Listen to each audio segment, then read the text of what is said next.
서울에 혼자 올라와 원룸에 사는데 이른 아침부터 주인 아줌마한테 전화가 왔다. 301호 아가씨가 일찍 출근을 해야 하는데 주인 아줌마 차가 앞을 가로막고 있어 출근을 못하고 있다고. 자기는 어제 친정에 가족 모임이 있어 왔다가 술을 너무 많이 마셔 자고 일어나 아침 일찍 돌아오려고 했는데 늦잠을 자서 지금 바로 못 오는 상황이라며 집 비밀번호를 가르쳐 줄 테니 직접 가서 차를 빼달랜다. 2년 정도 살다 보니 주인 아줌마와 가까워져 몇 번 원룸 계단에 전구도 갈아주고 하수구 막혔을 때 뚫어주고 아줌마 노트북도 한번 포맷해주고 했더니 이젠 내가 전담 집수리공이라도 되는지 아침부터 별 희한한 부탁을 해온다. 한 번은 자기가 매번 부탁만 하는 것 같아 미안하다면서 총각 먹인다고 장까지 봐와서 소고기장 조림과 무우말랭이, 진미채볶음 등 밑반찬을 만들었는데 저녁에 퇴근하면 주려고 했는데 자기가 지금 친정집에 급하게 가봐야 할 것 같다면서 아마 하룻밤 자고 오게 될 것 같다고 내 방 비밀번호를 가르쳐주면 냉장고에 직접 넣어놓고 가겠다는 거다. 그때 잠깐 묘한 기분이 들더라고요. 이 아줌마 혹시 나를 남자로 생각하나? 아무튼 집주인이고 살림살이도 다 주인 거니? 좀 당황스러웠지만 바로 알려줬죠. 그러고 퇴근하고 집에 와보니 냉장고 안이 먹을 걸로 가득 차 있는 겁니다. 카톡으로 한 달 정도는 거뜬하게 먹겠는걸요? 아줌마 너무 고마워요. 이렇게 보냈더니 맛있게 먹으라면서 다 먹고 나면 또 만들어주겠다고? 그때부턴 우린 서로의 집의 비밀번호를 공유하게 되었다. 안녕하세요. 올해 30살 평범한 미혼남입니다. 3년 전 여름쯤에 지방대를 졸업과 동시에 서울의 첫 직장을 얻었고 회사 근처에서 자취를 시작한 지 횟수로 벌써 3년째이다. 그리고 1년 전쯤에 15살 연상의 여자친구를 만났고 바로 제가 거주하고 있는 원룸 건물의 주인입니다. 처음에 이사한 날 계약서를 적으며 잠깐 이야기를 나눴을 때부터 호감이 갔습니다. 그때 나이가 43살이라는 것도 그날 알게 되었죠. 외모도 제 눈엔 너무 예쁘지만 성격이 너무 유쾌하고 좋았습니다. 연상이라서 그런지 잘 챙겨주고 언제나 제 기분을 맞춰줬죠. 처음부터 그녀를 여자로 생각했던 건 아닙니다. 2년간은 그냥 주인 집 아줌마와 세입자로 지내다가 임대기간이 다 끝나고 신축 풀옵션 원룸이라 월세가 너무 비싸. 한 푼이라도 아끼기 위해 그냥 다른 곳으로 이사를 가려고 아줌마에게 이야기를 했었다. 그랬더니 며칠 후 친구들과 간단하게 한잔하고 밤 9시쯤 집에 들어와 욕실에서 씻고 나왔는데 마침 주인 아줌마에게 전화가 와서 나를 부른다. 201호 총각. 우리 집으로 좀 올라와 줄래 하신다. 왜요? 왜는 무슨 왜야? 계약 문제로 할 말이 있어 그러지? 네, 알았어요. 난 머리도 말리지 못하고 대충 챙겨 입고 4층 주인 아줌마 집으로 갔다. 근데 집에는 아무도 없고 혼자 주방에서 나에게 대접할 음료와 과일을 준비하고 있었다. 총각 왔어? 금방 갈 테니 거실 소파에 좀 앉아 있어. 그날 처음으로 그녀 집에 입성했다. 아줌마는 나에게 이사 가지 말고 계속 자기 원룸에서 살라며 제안을 했고 또 한다는 말이 다른 곳으로 이사하면 이사 비용도 들고 부동산 수수료도 들고 할 텐데 내가 내던 월세 5만 원을 까가지고 관리비까지 안 받겠다는 말에 망설임 없이 난 그곳에서 계속 살기로 했고 서로 기분이 좋아진 우린 이런저런 이야기를 나누었다. 근데 아저씨는 아직 안 들어오셨나 보네요? 아니, 안 들어온 게 아니고 남편이 바람나서 작년부터 별거 하다가 얼마 전에 이혼했어. 이제 나 이 집에서 원룸 관리나 하며 혼자 살아야 해. 그러니까 총각도 불쌍하고 외로운 아줌마 생각해서 이사 간다는 말 하지 말고 오래 살아줘야 해. 나도 모르게 네 알겠습니다 라고 대답을 하고 말았다. 아줌마는 그동안 남편과 별거하느라 원룸에 굳은 일이나 크고 작은 일이 생길 때마다 나를 찾았고 갈수록 나에게 의지하고 있었는데 갑자기 이사를 간다고 하니 나한테 잘 보이려고 온갖 노력을 하기 시작했다. 그날 이후부터 아줌마는 유달리 나를 챙겼다. 자기 집으로 밥 먹으러 와라. 밑반찬 해놨으니까 퇴근할 때 자기 집에 와서 가져가라. 그리고 여전히 집안에 크고 작은 일이 생기면 나에게 연락이 와 물어온다. 심지어 자기가 운전하다가 접촉사고가 났는데 전화가 와서는 어떻게 해야 하냐고 징징대며 울길래 가서 사진 찍고 보험사 부르고 뒤처리를 해준 적도 있다. 그 일로 너무 고맙다며 신세만 진 것 같다며 하루는 집으로 날 초대했다. 꽃게가 듬뿍 들어간 시원한 해물탕의 저녁을 함께 먹다가 내가 먼저 국물이 좋아서 소주 한 잔 생각난다고 했더니 곧장 냉장고에서 술을 꺼내왔고 처음으로 그녀와 술자리를 가지게 되었다. 약간 술 기운이 올라온 아줌마는 총각은 여자친구 없어? 라고 물어왔다. 네, 서울 올라오기 전에 있었는데 여자친구가 장거리 연애는 싫다고 도망가 버렸어요. 글치 몸이 멀어지면 마음도 멀어지는 법이지. 대부분 그런다더라. 너 외롭겠다? 네, 무지 외로워요. 그럼 가까이 있는 아줌마가 애인 해줄까? 저야 좋지요. 외로운 사람끼리 우리 한 잔 더 하자. 그렇게 해서 주인 아줌마와 사귀게 되었다. 문제는 사귄 지 6개월 정도 지났을 때부터 그녀가 저를 엄청 좋아한다며 결혼하기를 간절히 원하고 있네요. 저도 처음에는 타지에 와서 외롭고 주인 아줌마가 적극적으로 먼저 다가오니까 가벼운 마음으로 시작한 건데 갈수록 점점 좋아졌네요. 며칠 전 알게 된 사실인데 그녀는 한 번이 아니라 2번 결혼하고 2번 이혼한 돌싱녀란 겁니다. 43살인 주인 아줌마는 참 우여곡절이 많았더라고요. 많지도 않은 나이에 2번이나 이혼을 했다고 하는데 첫 남편과 2번째 남편 모두 다 바람나서 부득이하게 이혼했다고 하더라고요. 제가 걱정이고 고민인 건 2번씩이나 이혼한 여자라면 그럴 만한 이유가 있을 거고 그녀 말로는 남편이 바람피워서 이혼을 했다는데 솔직히 100% 믿기지가 않거든요. 그리고 첫 번째 남편과 사이에 아들이 하나 있는데 한 달에 한 번씩 밖에서 본다고 하는데 그녀가 싫지는 않지만 나이차도 있는데 한 번이 아니라 2번 이혼했다는 것과 첫 남편 사이에서 애가 있어 왕래하고 있다는 것이 마음에 걸리네요. 한편으론 내가 어디 가서 이렇게 잘 맞는 여자를 다시 만날 수 있을까? 라는 생각도 듭니다. 얼마 전까지만 해도 나이차 극복하고 남들이 뭐라 하든 결혼까지 생각하고 이 정도면 사랑 이련이 잘 살겠지라는 생각을 했어요.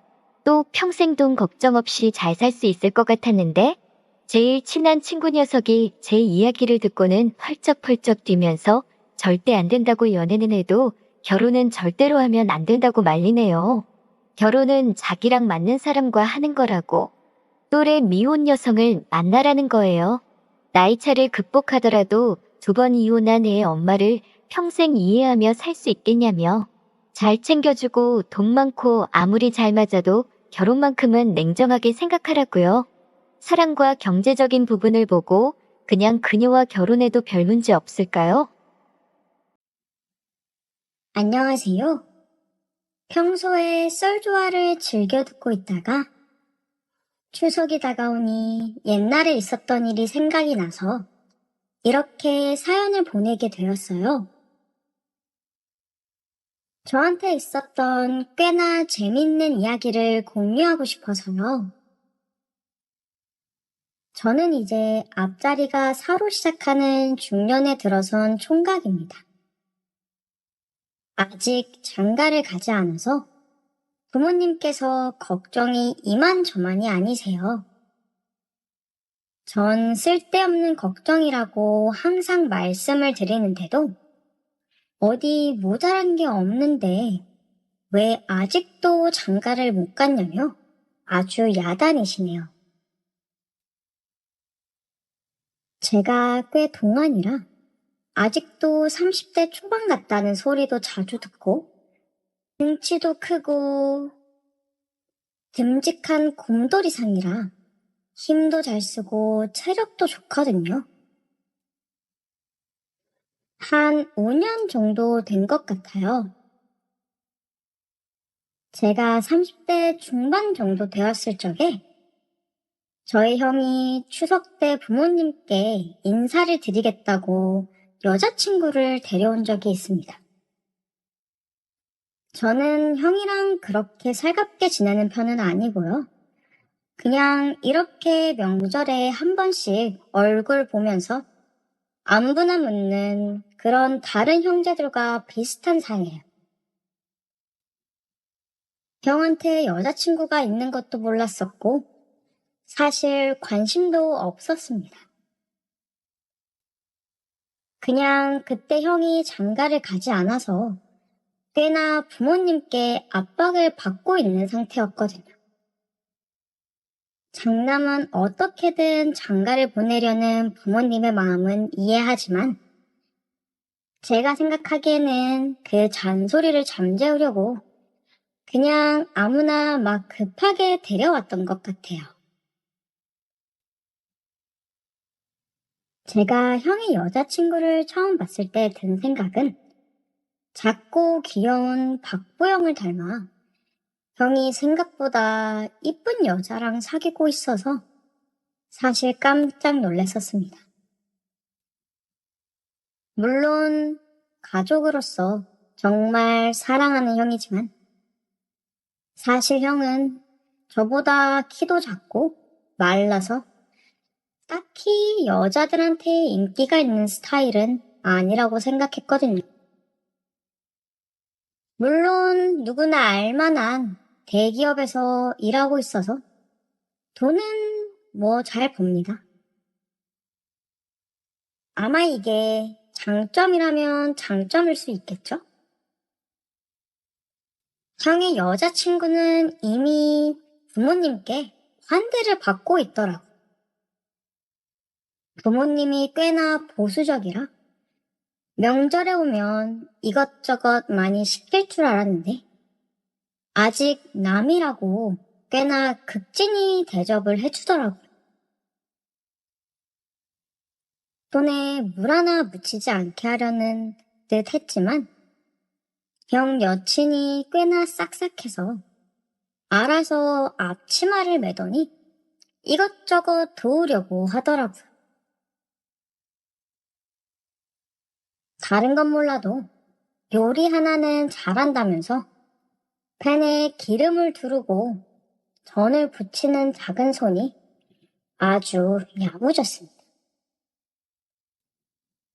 형의 여친이 제가 좋아하는 육전을 붙이길래 옆에서 조금 맛만 보고 있었어요. 그러다가 형 여친이 기름을 너무 많이 부은 건지 아니면 뭔지는 사실 잘 모르겠지만 기름이 튀어서 제 얼굴에 맞았습니다. 저도 모르게 깜짝 놀라서 꽤나 큰 신음소리가 났었고 형 여친이 엄청 당황하더라고. 그리고 무엇보다 너무 아파서 얼른 화장실로 가서 찬물에 얼굴을 살짝 적시면서 열기를 빼고 있었습니다. 그때 형 여친이 화장실 문을 열고 들어오더라고요. 처음에는 엄마인 줄 알고 괜찮다고 했는데 형 여친이라고 해서 깜짝 놀랐었습니다. 그녀는 어느새 집에 구비되어 있었던 구급 상자를 가지고 왔더라고요. 저도 어디 있는 줄 몰랐는데 말이죠. 그러면서 너무 미안하다고 잠깐 괜찮은지 얼굴 좀 보자면서 제 얼굴을 확 잡아당겼습니다. 거의 제 얼굴을 가슴 쪽에 안다시피 끌어당기더라고요. 저는 살짝 당황했지만 아무렇지 않은 척 웃었습니다.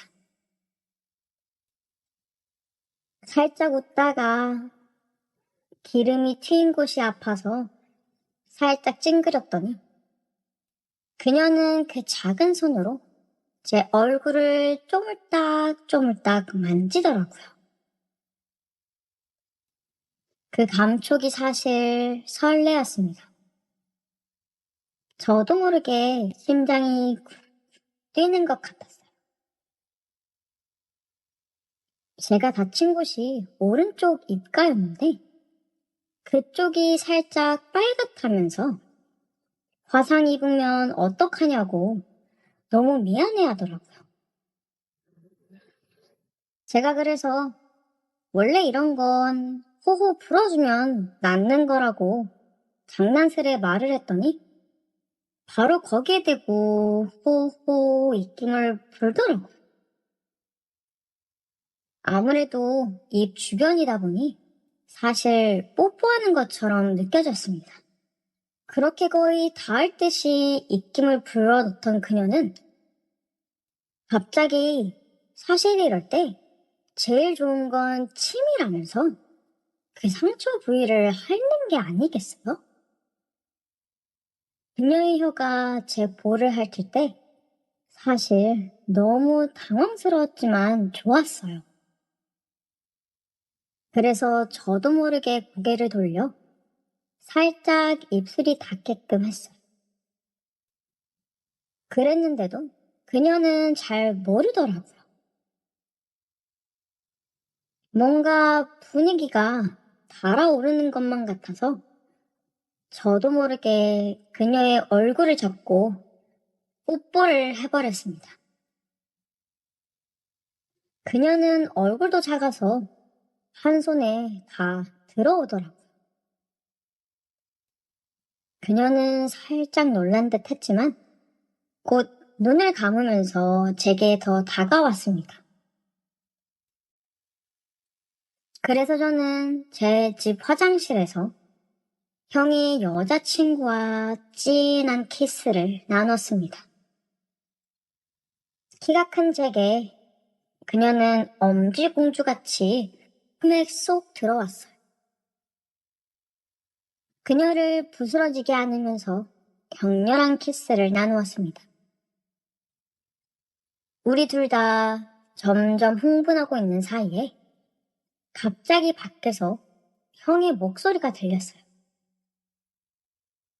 괜찮냐면서 약 더 필요한 거 있냐고 하길래 순간 우리 둘 다 정신을 차린 것처럼 급하게 떨어졌습니다. 곧 형이 화장실 문을 열었고 우리는 그때 떨어지지 않았더라면 저의 형은 제가 형의 여자친구와 격정적으로 키스하는 장면을 고스란히 보여줄 뻔했습니다. 다행히 그런 위험한 일은 벌어지지 않았고 그녀는 아무것도 모른 척 다시 자리로 가서 육전을 붙였고 저는 흥분이 아직도 남아있어서 제 방으로 들어갔습니다. 그녀의 샴푸 향이 아직도 제 손에 가득했더라고요. 그래서 혼자 그 향을 맡으면서 많은 것을 비워냈었어요. 그렇게 뜨거웠던 순간이 순식간에 지나가고 저녁 시간이 되었습니다.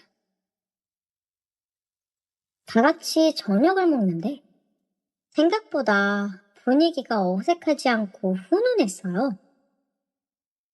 그녀는 어른들한테도 애교도 많고 말도 참 잘하더라고요. 부모님께서는 이미 며느리 며느리 거리면서 들어와 살라는 둥 난리였습니다. 너무 마음에 들어 하시더라고요. 결혼은 언제 할 거냐는 둥 막 벌써 결혼 얘기를 꺼내시는데도 당황해하지 않고 당장 식장을 알아보겠다며 그녀는 귀엽게 웃더라고요. 그런데 갑자기 제게 영화 같은 일이 벌어졌습니다. 그렇게 화기애애한 대화가 오고 가는 테이블 밑으로 그녀의 발이 제 다리를 훑고 지나가는 게 아니겠어요? 그녀의 대담함에 정말 깜짝 놀랐습니다. 귀엽게만 보이던 그녀가 이젠 너무나 섹시하더라고요. 그녀의 작은 발가락이 제 종아리를 지나 제 무릎을 쓰다듬으면서 잠시 그쪽에서 머무르다가 허벅지로 슬쩍 올라오는데 진짜 식탁 위에 차려져 있는 음식을 다 밀어버리고 그 위에 그녀를 눕혀 뜨거운 사랑을 나누고 싶어서 입이 바짝바짝 말랐습니다. 그녀의 터치를 느끼느냐? 밥상 위에는 어떤 대화가 오고 갔는지도 기억조차 나지 않았어. 그렇게 저녁 식사를 마치고 저는 고향 친구들을 만나러 잠시 밖에 나갔었습니다. 많지는 아니지만 살짝 알딸딸한 상태로 집에 들어오니 다들 자고 있는지 집이 조용하더라고요. 방에 들어가서 씻으려고 상의를 탈의하는데 제 방문이 열리더라고요. 엄마겠구나 싶어서 아무 생각 없이 탈의를 계속하는데 방문 닫히는 소리는 들렸는데 엄마가 아무 말도 안 하더라고요. 내가 나이가 몇인데 늦게 들어왔다고 화가 났나 싶어서 고개를 돌려보니 엄마가 아닌 형의 여친이 서 있는 게 아니겠어요? 생각지도 못한 인물이 서 있어서 깜짝 놀라 바라보니 술 많이 마셨냐며 자연스럽게 말을 걸면서 저한테 다가오더라고요.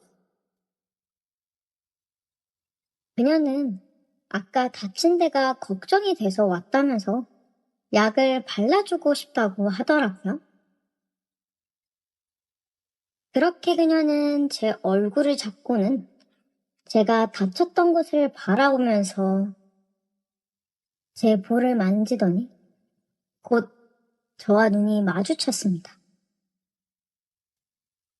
그리고 그 짧은 순간 우리는 누가 먼저라고 할 것도 없이 달려들어 키스를 했습니다. 저는 자연스럽게 그녀를 들어 제 침대로 눕혔어요. 진득하게 연결된 입술은 떨어질 줄 몰랐고 우리의 몸도 진득하게 달라붙기 시작했어요. 그 새벽에 우리는 혹시라도 누가 들을까봐 소리가 새어나가지 않게 사랑을 나누느냐 더 스릴 있고 흥분되었었어. 그날 밤 그녀는 너무나도 부드럽고 뜨겁고 아주 탱탱했어요. 아직도 생생하게 기억이 납니다. 저는 그녀를 꼭 껴안고 잠이 들었었는데 일어나 보니 그녀는 이미 제 품 안에 없더라고요. 밖이 시끄럽길래 나가보니 형과 형의 여친이 이미 나갈 채비를 하고 있더라고요. 제가 자는 동안 이미 아침을 다 먹었더라고요. 분명 어제 저와 사랑을 나눠서 많이 피곤하고 힘들 텐데 그녀는 내색 한 번 내지 않고 웃으면서 집을 나섰습니다.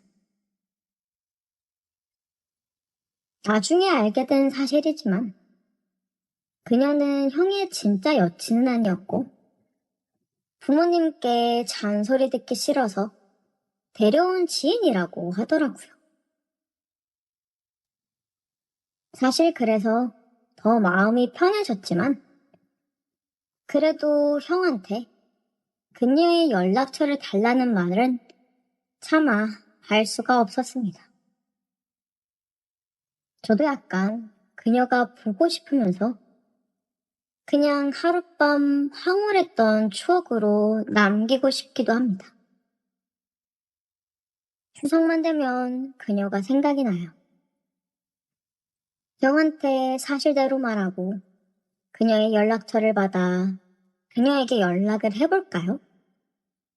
아니면 그냥 매 추석마다 그녀를 떠올리며 뜨거웠던 그날을 회상해 볼까요? 그녀의 부드러운 손길이 참 그립습니다. 오늘의 사연은 여기까지입니다. 오늘도 끝까지 들어주셔서 감사해요. 구독과 좋아요, 알림 설정 부탁드려요. 감사합니다.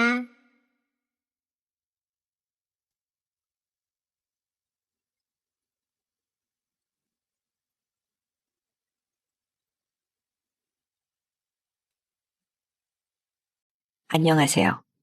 남들과 구조적으로 완벽히 다른 특별한 신체를 가진 30대 남성입니다. 처음엔 이것 때문에 죽고 싶어질 정도로 고민이었지만 이것의 올바른 쓰임새를 깨닫고 난 이후에는 제 신체적 다름이 엄청난 행운이라는 걸 깨닫게 되었습니다. 제가 남들과 다른 것은 바로 과추인데요. 너무나도 특별한 이것 때문에 전 정말 헤아리기 어려울 만큼 수많은 여성과 관계를 할 수 있었답니다.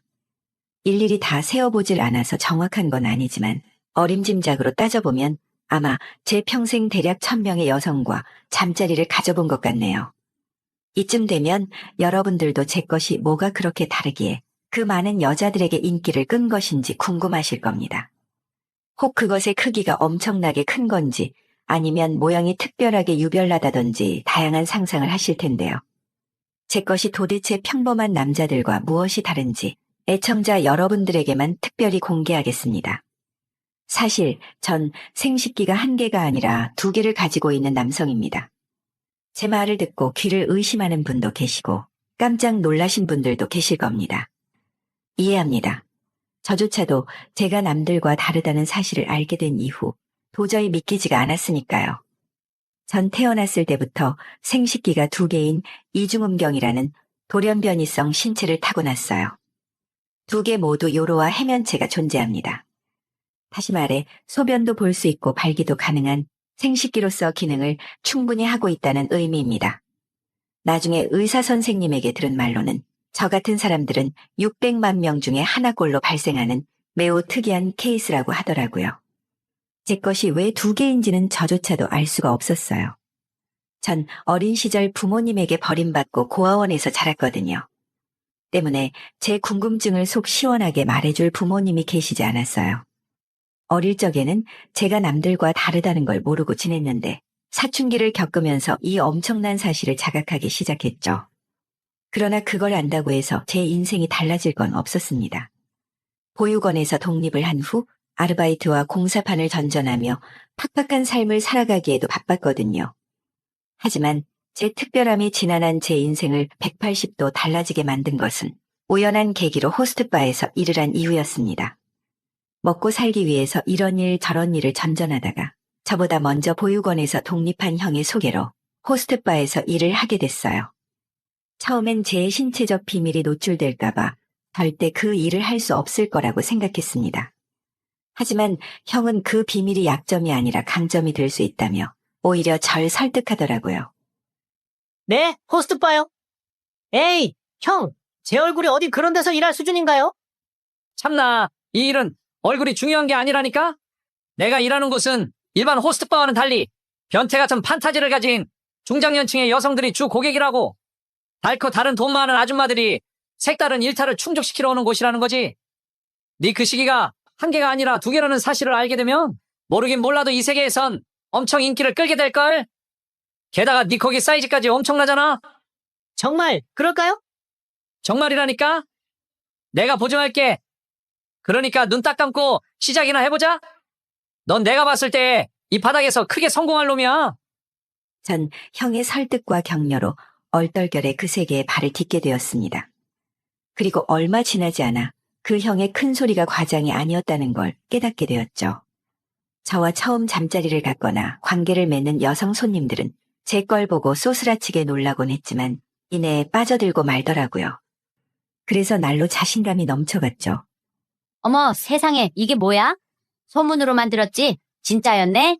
어떻게 1개가 아니라 2개일 수가 있어? 누님, 어때요? 굉장하죠? 지금부터 누님이 이제껏 느껴보지 못한 특별한 경험을 선사해드리겠습니다. 어머어머, 아니, 그럼 한 개가 아니라 두 개로 오늘 밤 날 뜨겁게 만들어 주겠다는 거야? 당연하죠. 자, 그럼 이제부터 홍콩으로 출발하겠습니다. 벨트 꽉 매세요. 어머어머, 정말 죽인다, 자기야.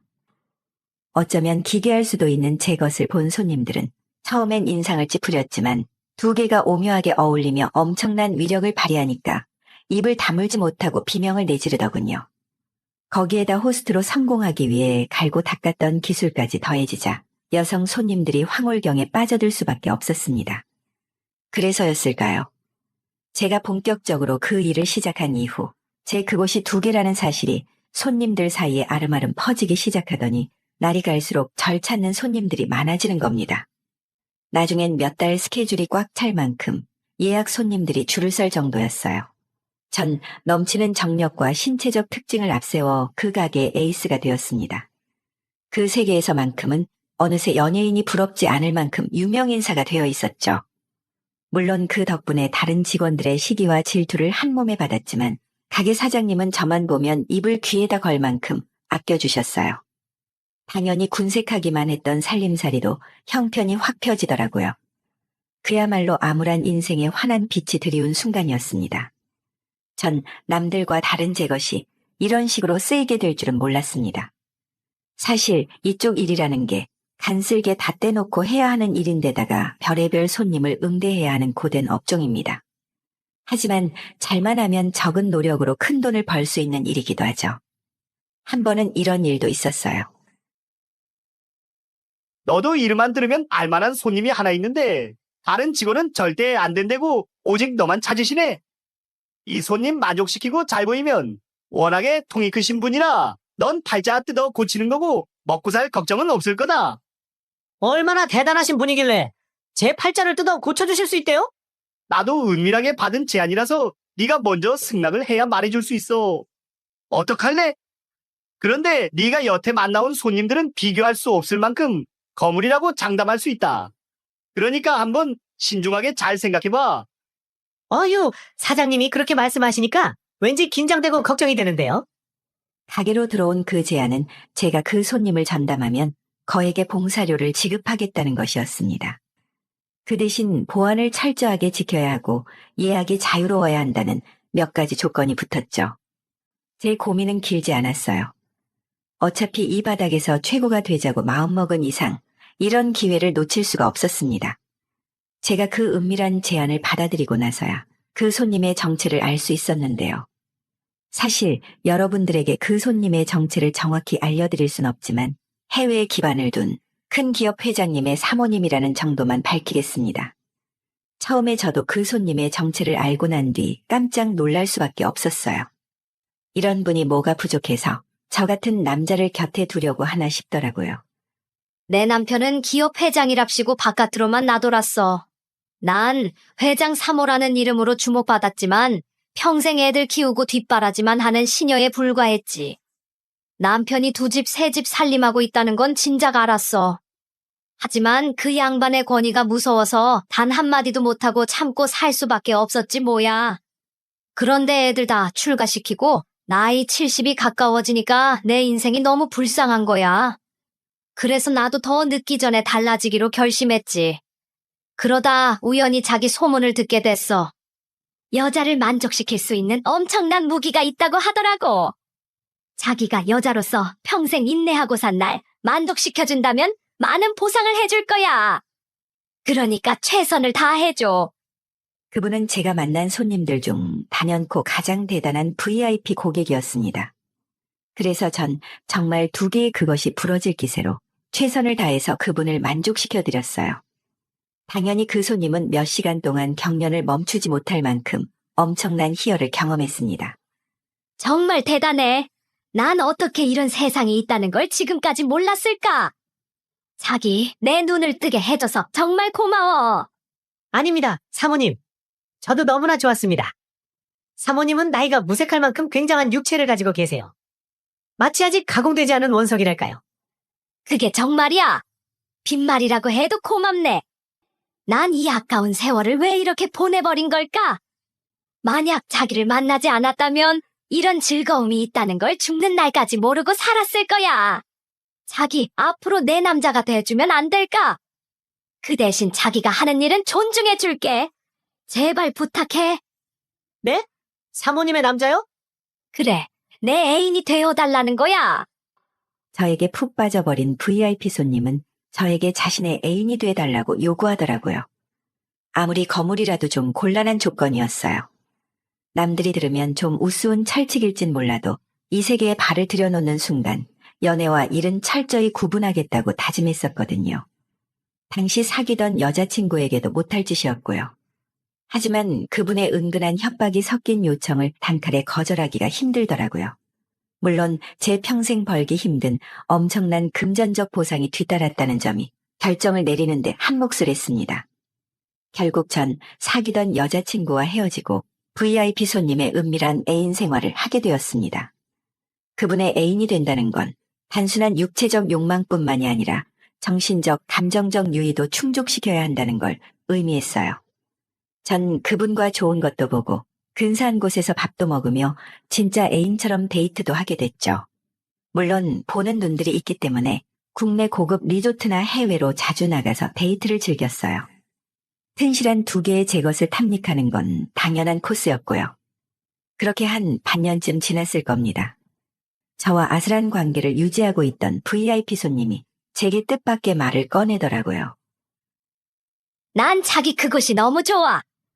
자기를 만날 때마다 잊고 지냈던 연애 감정도 몽글몽글 피어오르고 내 세포 하나하나가 살아있다는 걸 느낀다니까. 저도 마찬가지예요, 누님. 누님을 만나면서 요새 너무 행복해요. 그런데 자기야, 나도 어쩔 수 없는 여자인가 봐. 자기가 나 말고 다른 년들이랑 몸을 섞는다고 생각하면 자다가도 벌떡 일어난다니까. 내가 자기 일을 존중한다고 하긴 했지만 질투가 나는 건 어쩔 수 없어. 그러지 말고 자기 그냥 그 일을 그만두면 안 돼? 내가 자기 인생 책임지면 되잖아. 네? 글쎄요, 갑자기 그런 말씀을 하시니까 제가 좀 당황스럽네요. 당황스러울 게 뭐 있어? 우린 애인 사이잖아. 사랑하는 사람한테 이 정도도 못 해줘? 그 순간 전 등골이 오싹해졌습니다. 사실 우리 2사람의 관계는 진짜 사랑이 아니라 계약에 가까운 관계였거든요. 그런데 VIP 손님은 절 완벽히 소유하고 싶어 하는 것 같았어요. 손님과의 관계가 집착으로 변질되면 상당히 위험하다는 건 업계 종사자들도 잘 알고 있는 부분이었습니다. 전 그 손님을 잘 구슬려야 한다고 생각했어요. 그렇지 않으면 이것도 저것도 아닌 낙동강 오리알 신세가 돼버릴 수도 있다는 불안감이 밀려오더라고요. 누님, 그러면 이렇게 하는 건 어떨까요? 어떻게? 누님도 아시다시피 제가 가지고 있는 게 2개잖아요. 그렇지? 2개 중 하나는 누님 전용으로 남겨둘게요.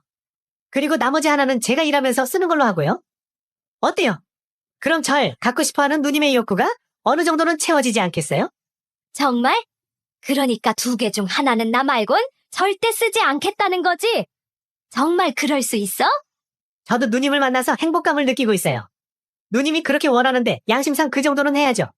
2개 중에 어떤 게 가장 마음에 드세요? 하나 골라봐요. 누나 말고는 절대 쓰지 않을 테니까 정말 약속할게요. 좋아. 그럼 진짜 약속하는 거다? 그럼 난 오른쪽 걸로 할게. 이건 진짜 내 거다, 알았지? 절대 다른 년한테 쓰면 안 돼. 알겠어요. 이건 우리 누님 거. 오직 누님을 위해서만 쓰겠습니다. 그래, 고마워, 자기. 이제야 마음이 좀 놓인다. 그렇게 2개 중 하나는 업무용으로 쓰고 또 다른 하나는 연애용으로 쓰는 것으로 합의를 봤죠. 이게 얼마나 말도 안 되는 건지 저도 잘 알고 있습니다. 2개를 구분해서 따로 쓴다는 것도 우습지만 사실 제가 다른 여자에게 사용을 했는지 하지 않았는지 달리 확인할 방법도 없었거든요. 사용할 때마다 다른 것도 아니니까요. 하지만 이렇게라도 하지 않으면 VIP 손님의 질투심을 잠재울 수 없었어요. 다행히 제 꼼수는 제대로 먹혔고요. 전 누님과 한 약속과는 달리 일을 할 땐 2개의 제 것을 아낌없이 사용했습니다. 손님들이 원하니까 어쩔 수가 없었어요. 그리고 누님과 연애를 할 땐 누님 전용은 절대 사용하지 않았다고 시치미를 뚝 댔죠. 그런데 더 우스운 건 자기 전용을 가지고 있는 그 누님은 저와 관계를 할 땐 2개 다 사용하려고 한다는 점이었습니다. 어제 자기 일 나갔었지? 근데 내 거 진짜 쓰지 않은 거 맞아? 어휴, 당연하죠. 여부가 있겠습니까? 제가 다른 손님한텐 이건 지금 죽어서 쓸 수 없는 거라고 신신당부했다니까요? 그래? 정말이에요. 이거야 원, 직접 확인할 수 없으니까 믿을 수가 있어야지. 마음 같아선 확 떼버려서 핸드백에 넣어 다니고 싶다니까. 네? 어휴, 누님도 참 무슨 그런 살벌한 말씀을. 제 살신 성인한 노력 덕분에 VIP 손님과의 관계는 그럭저럭 잘 유지할 수 있었습니다. 하지만 그분께서 큰 병을 얻어 운명을 달리하시는 바람에 우리의 연애는 1년도 채우지 못하고 끝나버렸죠. 이런 말씀을 드리는 게 어울리지 않는다는 생각도 들지만 한마디 더 덧붙이자면 전 여성들을 만족시키는 직업에 매우 자부심을 가지고 있습니다. 비록 떳떳하게 나설 수는 없지만 욕망을 원하는 여성분들에게 어디서도 경험해보지 못할 성적 만족감을 드릴 수 있다는 점에서 그렇고요. 콤플렉스라고 여겼던 저희 신체적 특성이 제 인생과 마음가짐을 완벽히 바꾸어 놓았다는 점이 그렇습니다. 전 이 세상에 저와 같은 고민을 가지고 있는 600만 분의 1 확률을 안고 태어난 사람들에게 용기를 주고 싶었습니다. 그래서 온라인 커뮤니티를 개설하고 고민을 토로하는 공간을 마련했어요. 예상외로 사람들의 반응은 뜨거웠습니다. 이중음경의 아픔을 공유하고 연대하고 싶어하는 사람들이 이렇게 많을 줄은 몰랐거든요. 저는 사람들의 관심에 힘입어 2개의 생식기를 가진 제 이야기를 담은 책까지 출판할 수 있었습니다. 제 책은 출간한 지 얼마 안 돼서 단숨에 베스트셀러의 반열에 오르더군요. 저도 제 인생이 이렇게 뒤바뀔 줄은 상상도 못했습니다. 여전히 많은 여성들의 인기를 한 몸에 받고 있는 저를 부러워하고 롤모델 삼는 회원분들이 많습니다. 전 그분들에게 이렇게 조언해드리고 있습니다. 자신감을 갖고 살아가세요. 우리가 2개인 것은 하늘이 준 선물입니다. 감사합니다. 저는 30대고 현재 경기도에 거주하고 있는 한 유부녀입니다. 제가 지금부터 할 이야기는 지금으로부터 약 2년 정도 지난 이야기예요. 그때 기준으로 말씀을 드려보자면 저희는 아직 아이는 없지만 남편과 알콩달콩한 신혼을 즐기고 있었던 때였어요. 남편과는 기나긴 7년이라는 연애 끝에 결혼에 골인했습니다. 대학교 CC로 만난 저희는 참 연애 기간 동안에 지지고 볶고 많은 사건이 있었죠. 7년이나 한 사람을 만나다 보니 그리고 어렸다 보니 다양한 일들이 많았어요.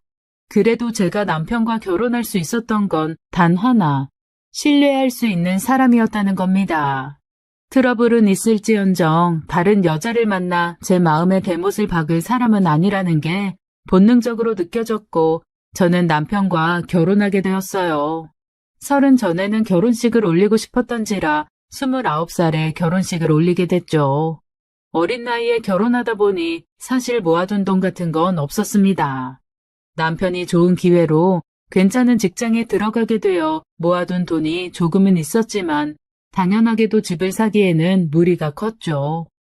저희 집도 마찬가지고 시가도 마찬가지로 지원해줄 돈은 마땅히 없었습니다. 그래서 저희는 제 친정 엄마와 함께 세 식구로 살게 되었어요. 시가에는 아버님도 계셨기 때문에 함께 살게 되면 식구가 많아지지만 저는 아버지가 일찍 돌아가신 편이라 남편이 들어와도 세 식구밖에 안 됐습니다. 또 엄마가 혼자 살기엔 적적하시고 무섭다고 하기도 하셨고요. 그렇게 저희는 엄마의 배려로 행복한 신혼생활을 하게 되었습니다. 7년이나 연애했는데 또 함께 살아보니 전혀 다른 느낌이었죠.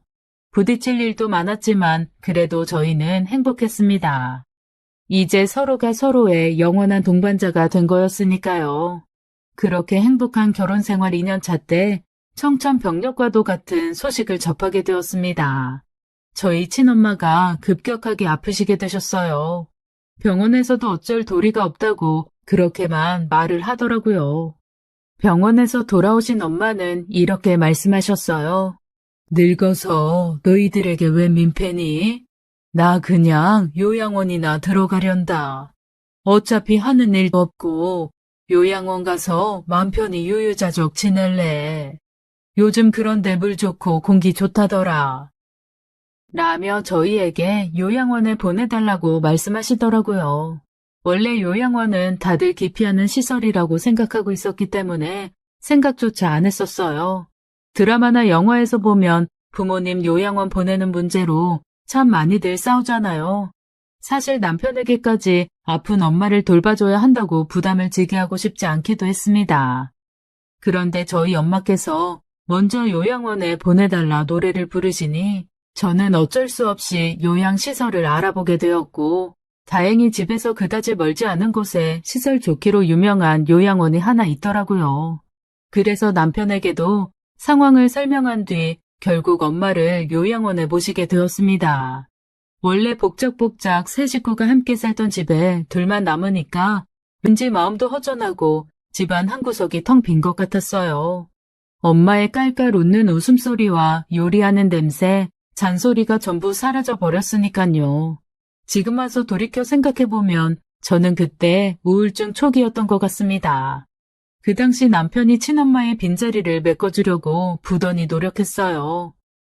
여보, 어머니께서 이런 모습 보시면 얼마나 속상해 하시겠어. 게다가 어머니는 자진해서 가겠다고 하신 거잖아. 그게 더 좋다고 하셔서 가신 건데 왜 그렇게 힘들어하고 그래. 너무 신경 쓰이면 다시 어머님 데려와도 난 상관없어. 라고 남편이 배려하는 말을 해줬지만 사실 엄마를 요양원에 보낸다는 것 자체만으로 불효녀가 된 것 같고 남편의 위로가 마음까지 잘 와닿진 않더라고요. 제가 힘들어하니 부부관계도 살짝 안 좋아졌습니다. 와이프가 대화도 잘 안 하려고 하고 맨날 침울해져 있으니 저 같아도 그랬겠다 싶긴 해요. 어쨌든 엄마를 요양원에 보낸 기점으로 생활이 조금 달라졌습니다. 일주일에 한 번씩 남편의 귀가 시간이 점점 늦어지기 시작했거든요. 원래 같았다면 6시에 칼퇴근을 한 뒤 함께 저녁을 먹었을 거였습니다. 그런데 점점 9시, 10시, 심지어는 자정을 넘겨 들어온 적도 많아졌어요. 저는 그때마다 남편을 쏘아붙였습니다. 뭐야? 지금 시간이 몇 시인데 이제 들어와. 연락이라도 해주던가. 문자도 안 보고 전화도 안 받고. 지금 뭐 하자는 거야? 너 여자 생겼니? 그런 거 아니야. 나 피곤하다. 회식이 좀 잦아졌을 뿐인데 왜 그렇게 예민하게 굴어? 내가 예민하게 구는 거라고? 나가서 남들한테 물어봐. 이상한 사람이 누군지. 여보, 나 지금까지 일하느라 진짜 피곤해서 자고 싶거든? 그만하고 나도 좀 쉬면 안 될까? 그때마다 남편은 이렇듯 상황을 회피하곤 했죠. 바깥에서 일하다 들어와서 피곤하다는데 더 쏘아붙일 수도 없고 저도 참 답답했어요. 그러다가 그날도 자정을 넘겨서 들어오는데 제 화가 폭발하고 말았던 거죠. 술 냄새도 풀풀 풍기는 게 진짜 진상이다 싶었어요. 오늘도 회식했어? 아주 주마다 회식이니? 어떻게 금요일만 되면 그렇게 회식이 맨날 잡혀? 솔직히 말해, 회식한 거 아니잖아. 그냥 기다리지 말고 자라니까 왜 말을 안 듣고 그래? 네가 저번에 뭐라고 해서 오늘은 중간에 문자도 보냈잖아. 지금 문자가 중요해? 문자로 일찍 들어오라고 했는데 또 자정이 넘었잖아. 진짜 뭐 하자는 거야? 회식이 왜 그렇게 늘어났는데? 늘어났다고 해도 예전엔 맨날 회식 빼고 왔잖아. 그런데 왜 요즘은 안 그러는데? 요즘 거래처랑 좀 틀어져서 바쁘다고 했잖아. 회식이 아니라 거래처 만나고 다니는 중이야. 회식할 시간도 없다 요즘은. 그만하고 자자. 뭘 맨날 그만하고 자자는 거야. 시작한 적도 없는데. 이렇게 새벽 내내 아주 대판 싸우고 말았고 남편은 잠도 못 잔 채로 다시 출근하게 되었습니다. 그래도 일찍부터 나가 일해야 하는 사람에게 너무 심했나 싶어 제 마음도 계속해서 안 좋더라고요. 이렇게 싸울 바에는 그냥 다시 엄마를 데려오는 게 낫지 않을까 싶기도 했습니다. 하지만 환자를 모시는 삶이 얼마나 힘든지 대강 알기 때문에 늘 포기했어요. 집에 환자가 있으면 화목했던 가정도 점점 서로 예민해지고 힘들어짐을 알기 때문이었습니다. 그런 상황이 반복되면서 먼저 지쳤던 건 제 쪽이었어요. 점점 늦게 들어오더라도 포기하게 되더라고요. 일주일에 한 번 정도만 늦는 거였고 다른 날에는 평소와 다름없이 좋은 남편이었습니다. 친구들에게 물어보니 저보고 얘, 네가 너무 남편 들들 볶는 것 같은데? 요즘 회식한다고 자정 전에 들어오는 남자도 드물어. 내 남편도 일주일에 3번은 늦게 들어온다. 그런데 나는 좋기만 하던데? 그냥 너도 너만의 시간이다 생각하며 즐겨. 라고 충고하더라고요. 저는 그런가 싶어서 그냥 남편에게 화를 내는 걸 그만두었습니다. 그리고 남편 말대로 기다리지도 않고 그냥 잤어요. 제가 화를 내는 빈도수가 급격하게 줄어들자 남편의 늦은 귀가 빈도수는 점점 늘어났습니다. 제가 화를 안 내니까 괜찮은 줄 알았던 모양이에요. 일주일에 1번 정도 늦게 들어오던 사람이 2번, 3번. 그때 제 인터넷 검색 기록에는 불법 유흥업소들로 가득했을 거예요. 혹시 이 사람이 이런 데에 다니는 건 아닌지 속으로 엄청 의심했거든요. 사람이 계속 그런 것들만 찾아보고 있으니까 몸도 마음도 피폐해져 갔습니다. 차라리 남편에게 직접 물어보자고 생각을 했지만, 여보, 요즘 있잖아. 왜? 아니, 아무것도 아니야. 뭐야, 싱겁기는. 이렇듯 막상 얼굴을 보면 입이 떨어지질 않았어요.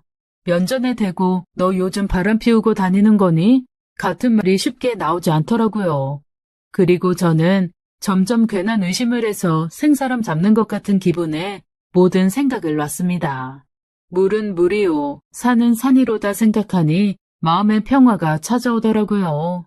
그렇게 점점 제 우울증이 나았던 것 같습니다. 남편도 무척이나 좋아했죠.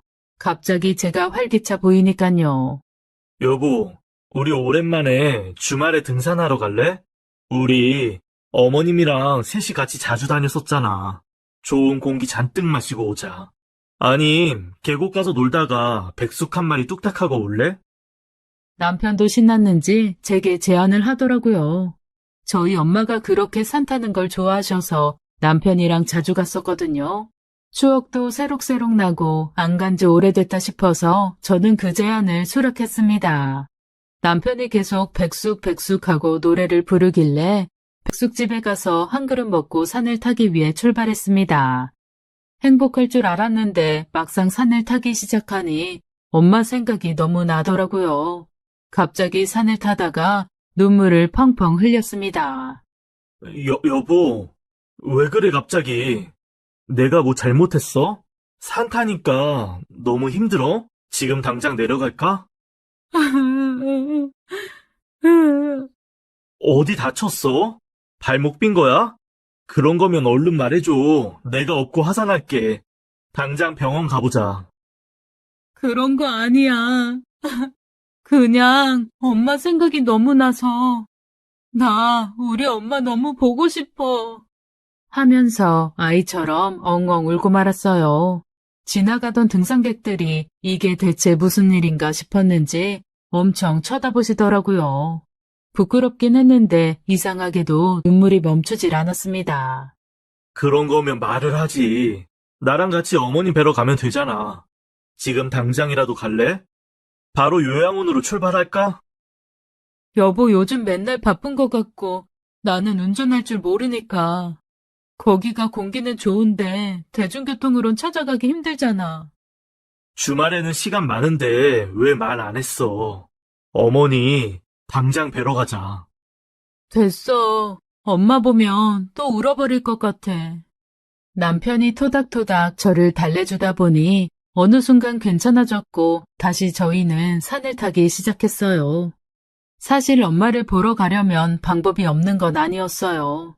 남편 말대로 주말에 남편에게 부탁해도 되었고 요즘은 택시도 너무 잘 돼 있으니까 말이죠.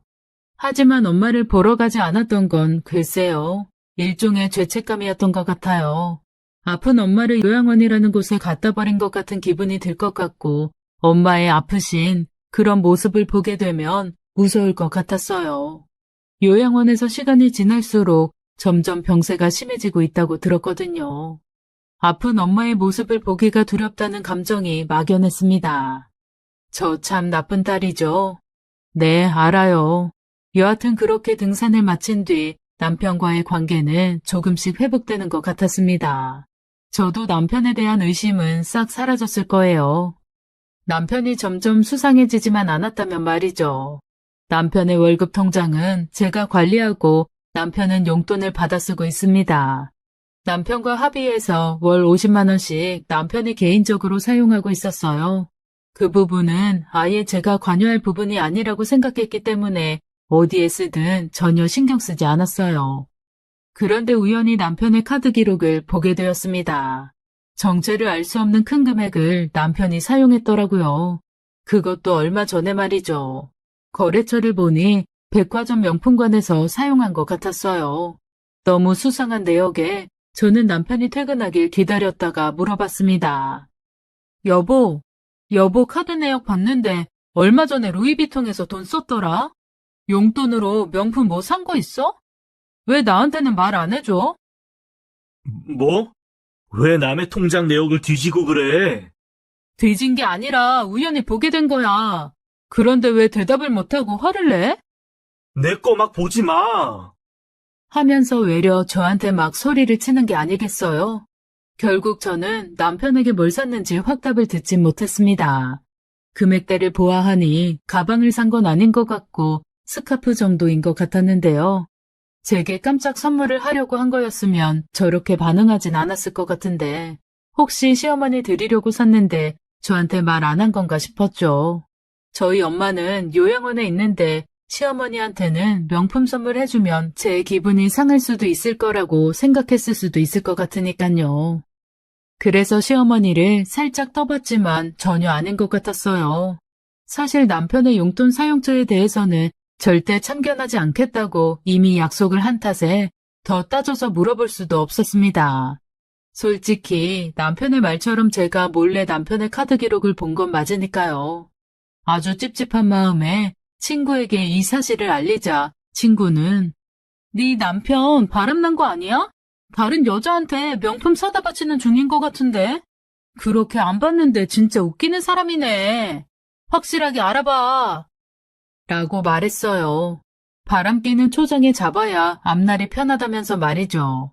저는 괜히 흔들렸지만 부부 관계가 회복된 후로 남편에 대한 신뢰가 있었기 때문에 친구의 의심보다는 내가 아는 남편을 믿자고 생각했던 것 같습니다.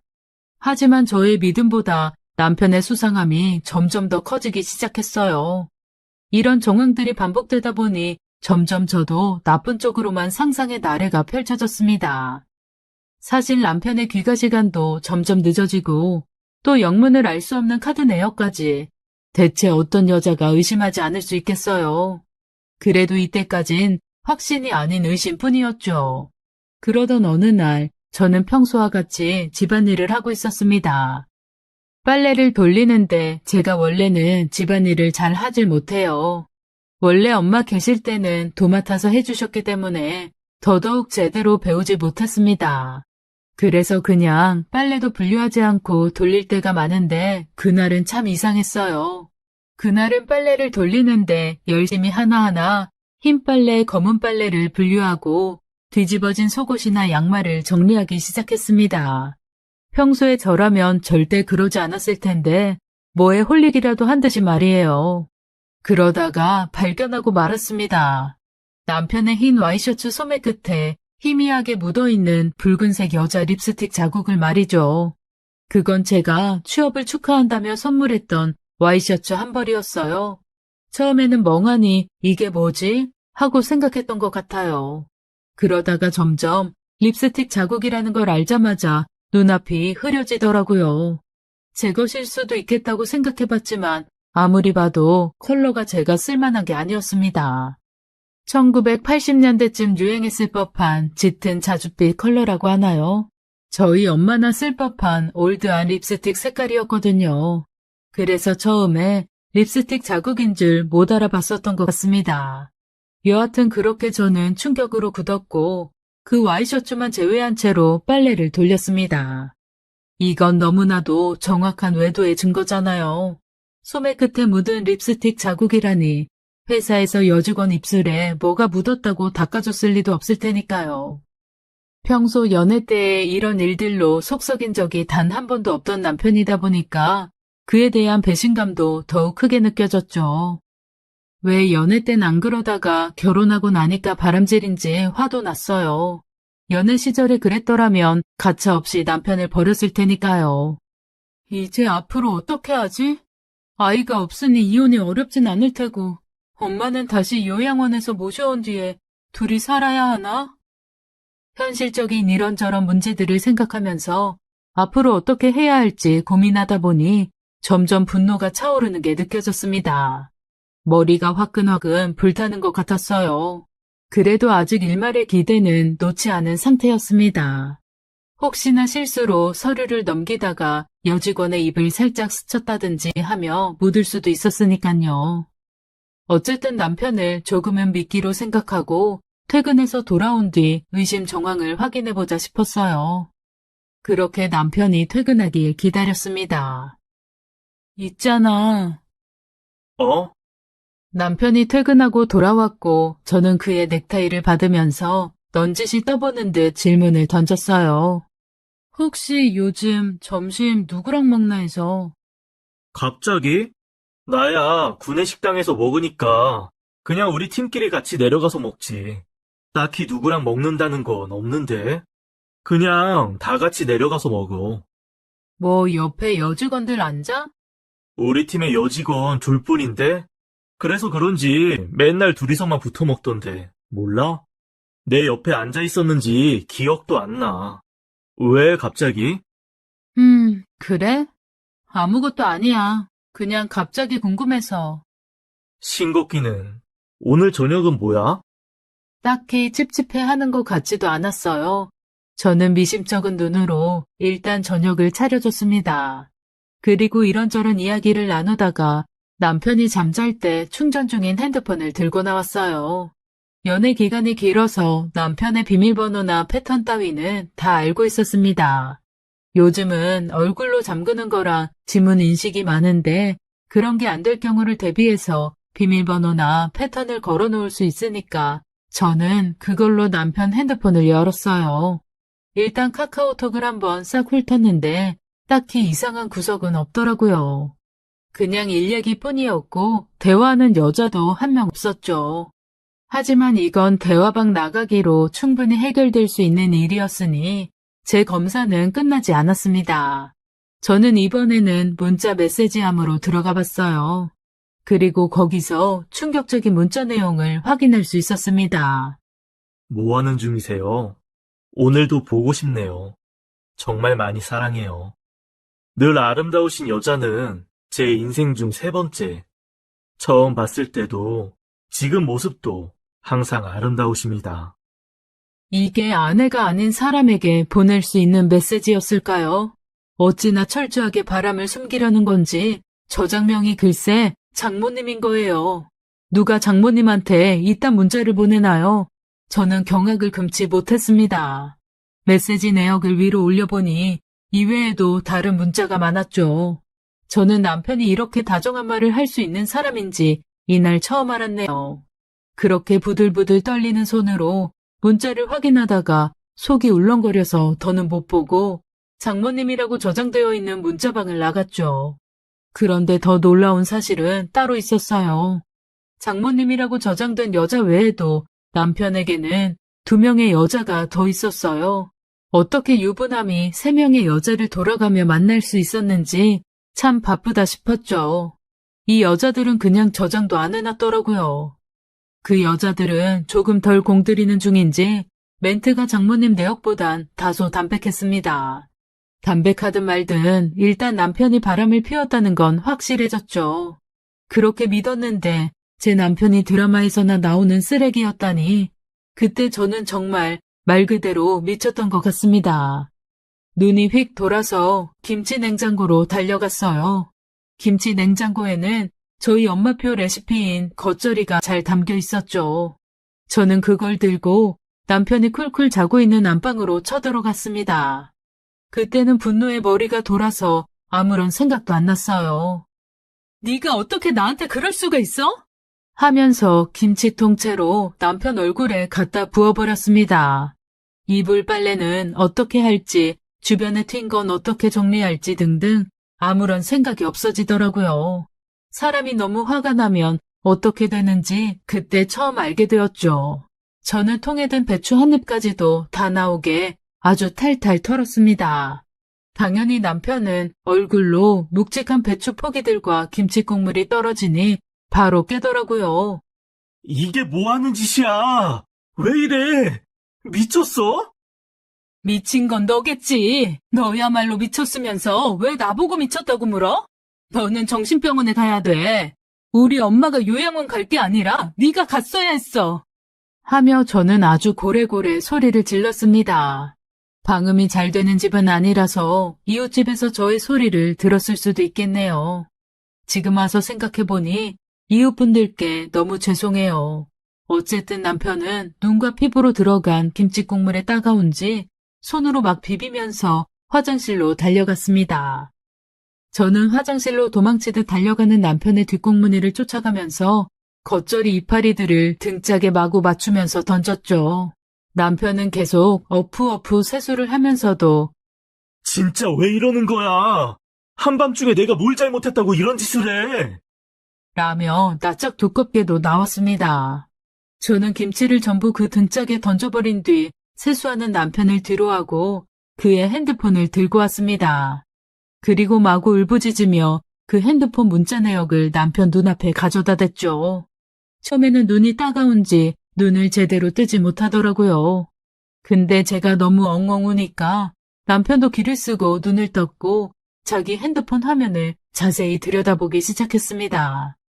말없이 장모님으로 저장된 핸드폰 문자 내역을 읽던 남편은 깊은 한숨을 내쉬었어요.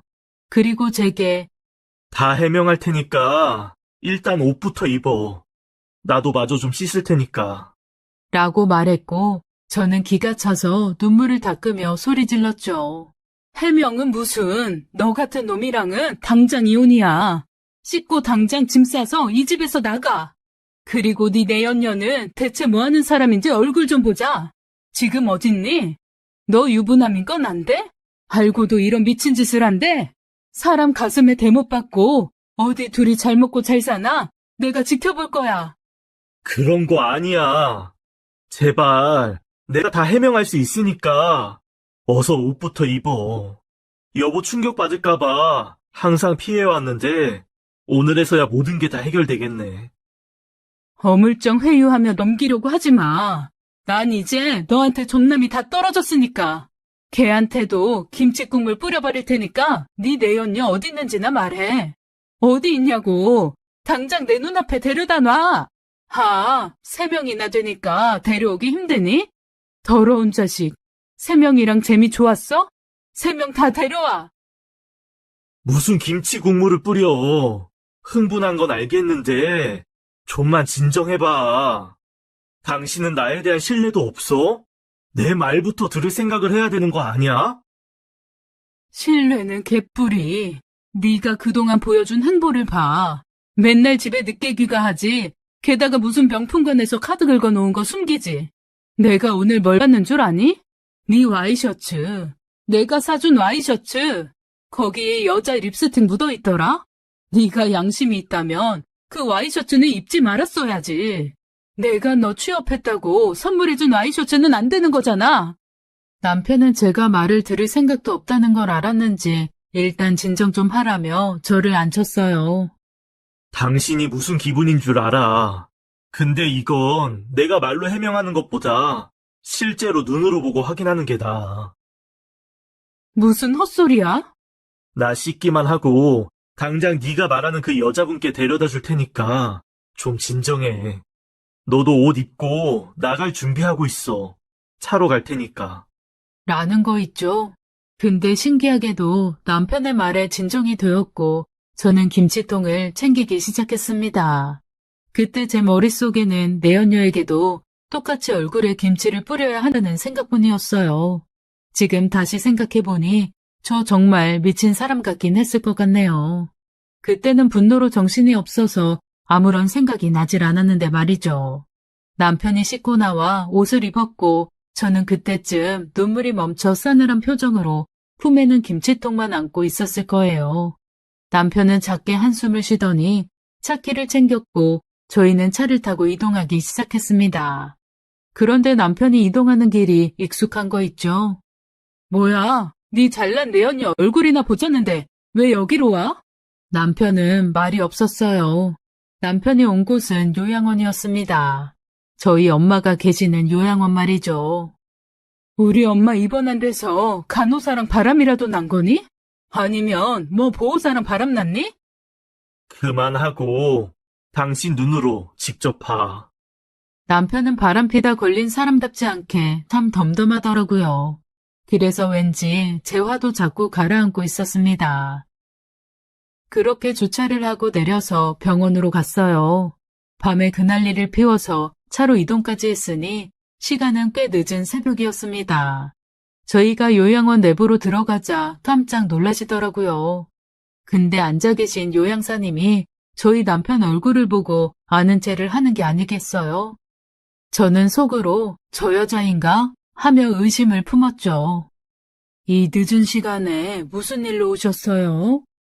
정말 죄송한데 혹시 지금 면회될까요? 지금은 면회 시간 아니에요. 그리고 환자분 주무실 거예요. 옆에 분은 저도 알고 있는데 꼭 지금 배워야 돼서 그래요. 그리고 제 와이프이자 환자 친딸입니다. 어머, 그렇게 찾으시던? 네, 둘은 제가 알 수 없는 대화를 나누기 시작했습니다. 서로 아주 친해 보이는 게 황당했죠. 제 앞에서 저렇게 친근한 대화를 나누다뇨. 점점 다시 뿔이 나기 시작하는데 요양사가 원래 안 되는데 효심 깊은 거 제가 제일 잘하니까 오늘만 특별히 해드리는 거예요. 그리고 어디 가서 절대 소문내시면 안 돼요. 네, 다시는 이런 부탁드릴 일 없을 겁니다. 진짜 고맙습니다. 라며 면회를 허용해 주었습니다.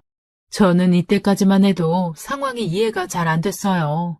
내연녀를 찾아왔더니 갑자기 우리 엄마 병원엔 왜 와? 싶었죠. 제 마음을 약하게 만들어서 사과를 빌려는 속셈인가? 하면서 속으로 갖은 의심을 다했습니다. 저는 일단 면회하러 가는 길에 나 우리 엄마 망가진 모습 보는 거 무섭다고. 왜 여기로 데려온 거야? 라고 말했습니다. 엄마가 망가진 모습이 뭐가 그렇게 무섭냐고 생각하실 분들도 계실 것 같은데요. 사실 저희 엄마는 치매에 걸리셨습니다. 엄마가 계신 곳도 치매 노인 요양원이에요. 원래 제게 엄격한 부모였고 때론 친근한 친구였던 엄마가 어린 아이처럼 바뀐 모습이 저는 너무나 두렵게 느껴졌어요. 그래서 면회도 한번 못 갔고 그 사실을 피하기만 했죠. 이래선 안 된다는 걸 충분히 암에도 불구하고 감정이 뜻대로 안 되었습니다. 왠지 봐서는 안 될 걸 봐야 한다는 느낌도 있고 믿기 싫은 현실을 마주해야 한다는 부담감도 있었던 것 같아요. 어쨌든 남편은 치매 노인인 제 엄마를 보고 싶지 않다는 말에도 강경하게 저를 끌고 갔습니다. 엄마. 저희 엄마는 곤히 자고 있더라고요. 예쁜 명품 스카프를 아이처럼 두른 채 말이에요. 예쁘게 매지도 않고 어린 아이처럼 리본을 만들어 걸어놓은 게 다른 사람 같았습니다. 제가 작게 부르는 말에도 엄마는 새근새근 잠만 잤어요. 원래 잠귀가 귀신처럼 밝은 우리 엄마였는데 못 본 새에 주름이 더욱 깊어진 엄마를 보니 수도꼭지라도 열린 듯 눈물이 펑펑 흘렀어요. 저는 안고 있던 김치통을 내려놓고 엄마의 머리카락을 할 일 없이 쓰다듬었습니다. 엄마의 그런 모습을 보게 되니까 내연녀 같은 건 생각도 안 나더라고요. 제 인생에서 가장 중요한 건 저희 엄마였던 모양이에요. 제가 소리도 없이 뚝뚝 눈물만 흘리자 남편이 옆으로 다가와서 말을 시작했습니다. 그간 당신이 회피하는 것 같아서 나도 말을 꺼내기가 쉽지 않았어. 병원에서 의사들도 굳이 당신에게 강요해서 안 된다고, 오히려 트라우마처럼 작용할 수 있다는 말에 어머니 이야기는 점점 하지 못하게 되었어. 그동안 집에 늦게 들어가서 미안해. 가끔 어머니 뵈러 퇴근하고 오느라. 근데 당신한테는 그 말이 입에서 떨어지지 않더라. 당신도 속으로는 어머니 많이 보고 싶었을 텐데. 하지만 무서운 마음에 보지도 못하고 카드 내역도 뒤졌다고 화내서 미안해. 그때 나도 너무 당황해서 그랬어. 계속 사과하고 싶었는데, 그럼 어디에 썼는지 말해야 할 것 같아서. 이거니? 저는 손가락으로 엄마 목에 예쁘게 걸린 스카프를 가리켰습니다. 생각해보니까 장모님께 변변찮은 선물 하나 못 해드린 것 같아서.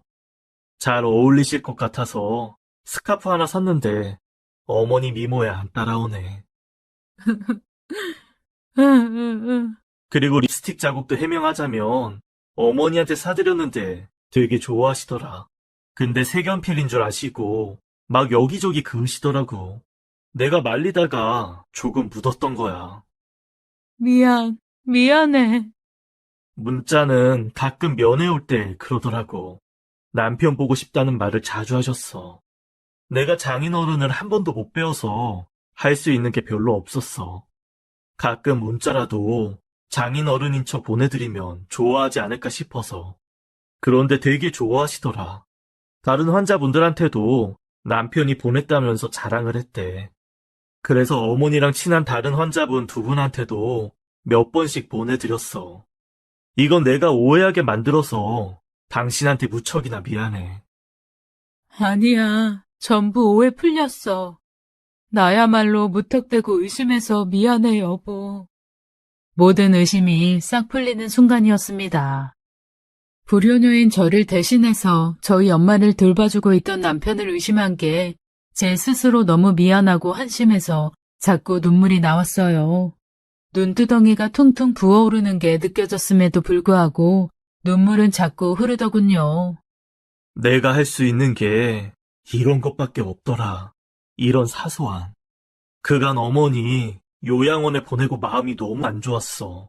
솔직히 어머니가 진짜 이런데 혼자 남겨지고 싶어서 가셨을까? 아닐 것 같아. 나 때문인 것만 같아서. 나한테 부담이고 짐이라고 생각하셨을까봐. 난 그때 말리지 못한 게 너무 죄스러운 마음뿐이었어. 나도 그때 엄마를 버린 것만 같아서 너무 힘들었어. 그래, 알아. 너도 계속 우울해하고 마음이 불편하더라. 난 괜찮으니까 우리. 남편은 굳은 의지가 결연한 목소리로 제게 말했죠. 어머니 다시 모셔오자. 그러자. 저는 남편의 하해 같은 마음에 감동하여 다시 한번 펑펑 울었고 저희는 열심히 자는 엄마 앞에서 서로를 꼭 껴안고 눈물바다가 되었답니다. 정말 힘들겠지만 어머니를 다시 집에서 보살펴 드리자고 이야기를 하고 엄마는 퇴원해서 다시 저희는 화목한 새 식구가 되었습니다. 아직 아이 같은 엄마가 익숙하지는 않지만 제 엄마도 제가 아이일 때 잘 보살펴 주셨을 테니 그걸 평생 갚는다는 심정으로 둘이 함께 잘 살고 있어요. 남편의 하해와 같은 배려에 크게 힘들지 않은 것 같아요. 물론 속상함에 눈물을 흘릴 때도 있긴 하지만 제겐 든든한 남편과 하나뿐인 엄마가 있으니까요. 제 이야기 들어주셔서 감사합니다.